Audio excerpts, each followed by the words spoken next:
Ever walk confidently into a room, stop dead in your tracks, and realize you have absolutely zero idea what you came in for? Your physical body is there, but your mind is swinging from branch to branch somewhere else entirely.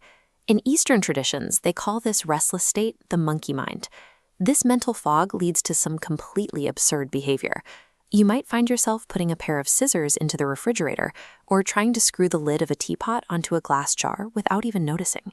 It is deeply exhausting. Think of your brain operating like a crashing computer. You have 15 different browser tabs open at once, dozens of background applications running, and an infinitely scrolling feed. Eventually, the entire system freezes. When that happens, the immediate reaction is almost always guilt. You assume you're just being lazy or that you're losing your edge. You start to think there is a fatal flaw in your own hardware.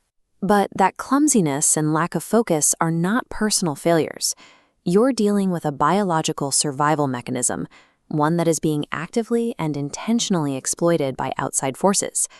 To survive the hyperspeed demands of modern life, our brain relies on a biological cheat code, autopilot. It allows us to perform routine tasks entirely by rote, saving precious energy so we don't burn out before lunch.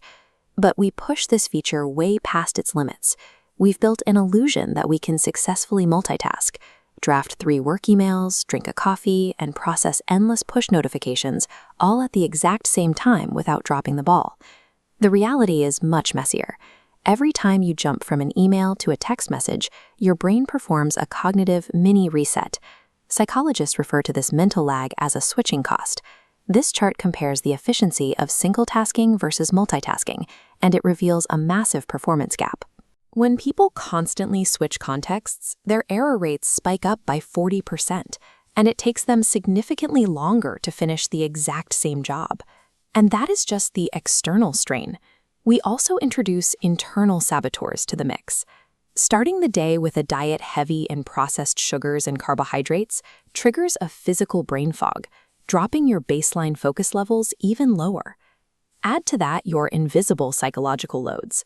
Lingering work stress or deeply rooted childhood anxieties run quietly in the background of your mind, silently draining your cognitive battery before you even sit down. We are forcing a high-speed, modern behavioral software program to run on ancient biological hardware. Under that kind of sustained pressure, a system crash is practically guaranteed. The author Johann Hari spent years researching this exact breakdown for his book Stolen Focus, and he points the finger away from our biology and directly at the tech giants. Hari highlights a concept called cruel optimism. This is a strategy where massive systems tell you to just try harder or think positive. It is designed to shift the blame, making you feel responsible for an environment completely engineered to distract you. Tech companies design social media algorithms, infinite scroll features, and notifications as precision tools to hack into your brain's autopilot mode. They trap you in a cycle of ego doping.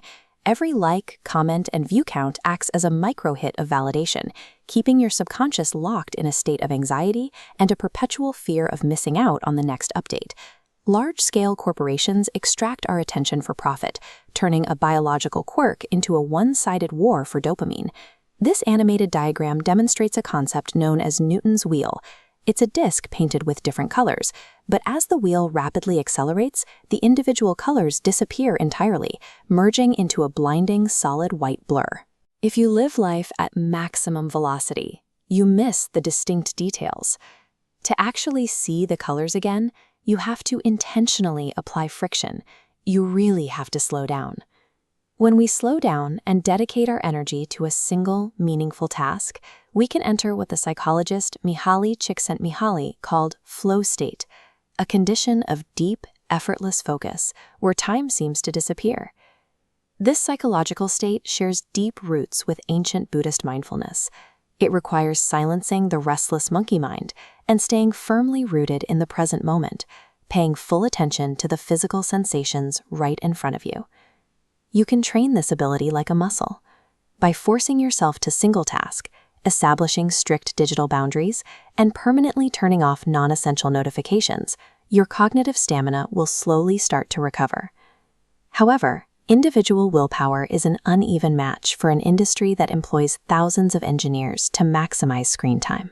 Trying to focus on your own is effectively trying to stop a landslide by hand. Reclaiming focus requires the same collective organization we use to protect the environment. Activists like Caroline Lucas argue that we need systemic regulations, legal frameworks that force tech companies to dismantle the predatory algorithms that prioritize engagement over mental health. Your focus is the primary resource you use to build your life.